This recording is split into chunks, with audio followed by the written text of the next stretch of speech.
таалагдах мэдрэмж амар гоё байна. Тэгээ гэрийнхнийгаа танил хүмүүсээ хараад гэртээ ирсэн болохоор амар гоё байна. Айгуу догтлоод баярлж байна. Хилийн зэрэгт явснараа их хүн төлөвшдөг юм байна. Их чинь сурлаа, их чинь мэддэг боллоо. Мэдхгүй юмнуудаа мэддэг болж байна. Тэгээд хилийн зэргийн хамгийн гоё юм нь офицер ахлагч албаагчтайхан харилцаа байдаг.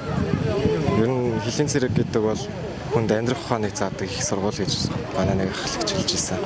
Тэр үг хүн санагдсан. Монгол улсын зүүн хязгаар болох дорнод талбайч ирлээ. Менингийн талд.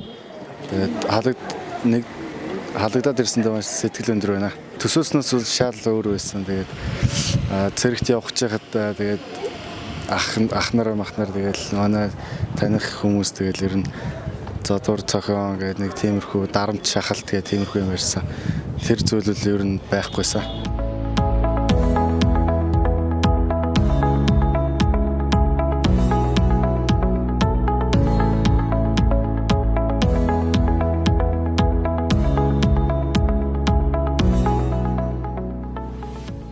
Тэгээд Сүхбаатар дүүргийн засаг даргын хамгийн газар болон Сүхбаатар дүүргийн засаг даргаас халагдаж ирсэн хүүхдүүдээ хүлээж авч хөдөлмөрийн одоо биржид ажил олгогч нартай зуучилж дээрээс нь бас мэдлэг мэдээлэл өгч мөн бусад нийгмийн болон эрүүл мэндийн халамж үйлчилгээтэй холбоотой асуудал дээр бас тусал дэмжиж ажиллахаа бас мэдгдлээ.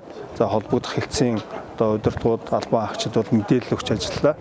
Тэгээд цаашдаа бас цэргийн алба хаасан хүүхдүүд маань одоо цэргийн албаа хаах гэж байгаа, цэрэг татагдах гэж байгаа залуучуудаа зөв үлгэрдүүлэлт болж цэргийн албыг нэр төртөөр хаах залуучуудын мантаа улам ихсэх баха гэж найдаж байна.